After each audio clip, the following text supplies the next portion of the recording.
Öncelikle pandemi sürecinde yaşadığımız sıkıntılar, 2015 yılından beri şehrimizin ve ülkemizin içinde bulunduğu durum, sınır ili olduğumuzu biliyorduk. Sınırda yaşadığımızı son 5-6 yılda öğrendik.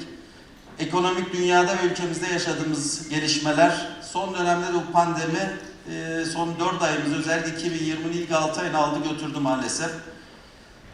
AYKOME benim hep önemsediğim, her toplantıda dile getirdiğim bir kuruluş. Aslında sorunlarımızın bana göre çözüm noktası.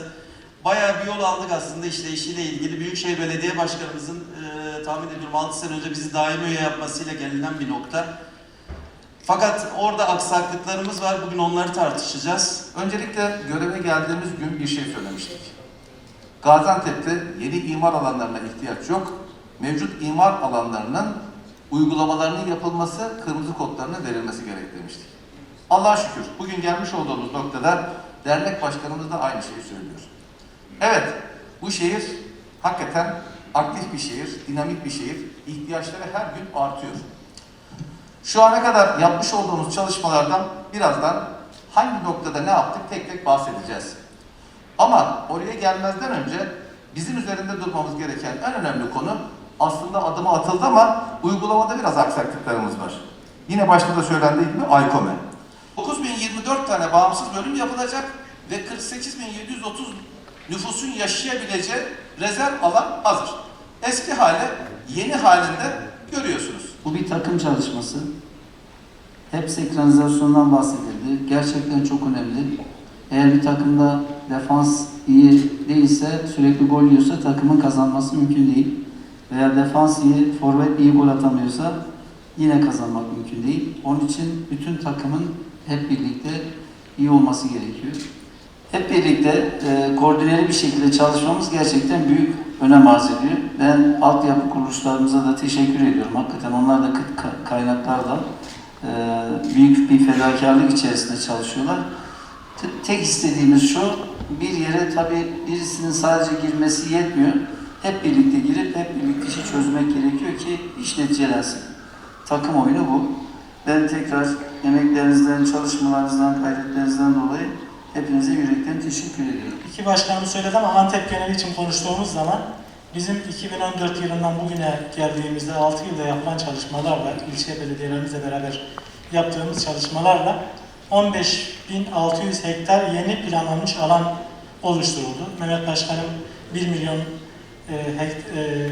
10.000 hektar sadece 15 bin Şahin Bey için dedi ama sonuçta kendi ilave alan, ama bu son 6 yılda yapılan çalışmalarla oluşturulan hektar ve bunların içerisinde hem konut var, ticaret var, konut dışı kentsel çalışma alanı, küçük sanayi alanları gibi tüm kullanım alanları var ve bu sadece bu alanda 5 yılda yapılan planlamalar sonucunda planlanan alanlar, projeksiyon nüfusu 1.300.000 üzerinde. Sadece bu bölgelerde şu anda halihazırda alan var ve bu bölgelerin %60'ının imar uygulaması tamamlanmış. Bu şehir su konusunda çok fakir bir şehir. Eğer biz bu noktalara suyu ulaştıramazsak yaptığımız hiçbir çalışmanın anlamı yok. Ama şükürler olsun son bir yıl içerisinde ben ne kadar Antep adına şükretsem azdır. Hepiniz için çok güzel bir proje. Sayın Bakanımızın çok büyük emekleri var. Düzboğa bu şehre akıyor. Su miktarı şehrin ihtiyacının sadece %2'sini karşılayan bir şehirde yaşıyoruz. Ve toplamda 130 kilometre mesafeden ana ishale hattı 81 kilometre 2600'lük borularla bu şehre su geldi.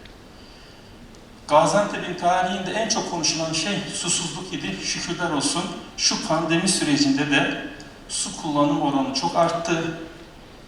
Hijyen anlamında ilk sırada el yıkama geliyor, suyla buluşma geliyor. Şükürler olsun bu süreçte hiçbir sıkıntı yaşamadık. Çünkü Benma kalitesinde bu su şehre akıyor, akmaya devam ediyor.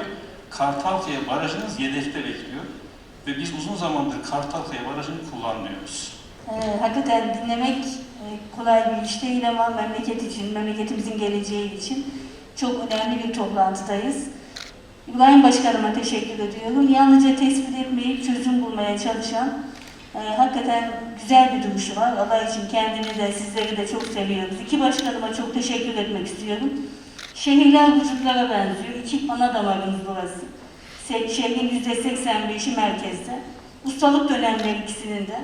Herkes bütün samimiyetiyle, bütün gayretiyle çalışıyor. Zaman zaman yol ve yöntemimiz farklı olabilir ama ben ikisinin de ne kadar büyük bir gayretle çalıştığına şahidim. Allah ikisinden de razı olsun. Ve özel teşekkürüm sizlere. Hakikaten çok zor bir dönemden geçtik. Dünya çok zor bir dönemden geçti. Ülke çok zor bir dönemden geçti. Ve bizim bölge, dibimizde koca bir kaos, koca bir savaş, gözyaşı, her türlü acıya rağmen büyümeyi başardı. Diğer şehirlerde yaprak kıpırdamazken pandemi sürecinde şehri şantiyeye çevirdi. Büyükşehir, merkez belediye başkanımız şehri şantiyeye çevirdi. Anlatsak sabaha kadar anlatacak hikayemiz var. Ama önümüze bakmamız lazım, çok büyük bir sorunumuz var.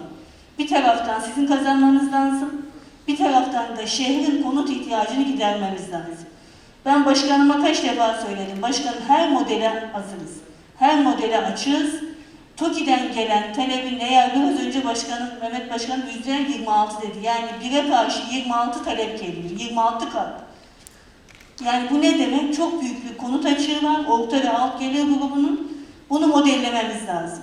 Bunu modellemediğimiz zaman ne olacak? Vatandaş memnuniyeti artacak, yaşam kalitesi artacak. Buradaki arkadaşlarımız kazanacak, belediyeler kazanacak.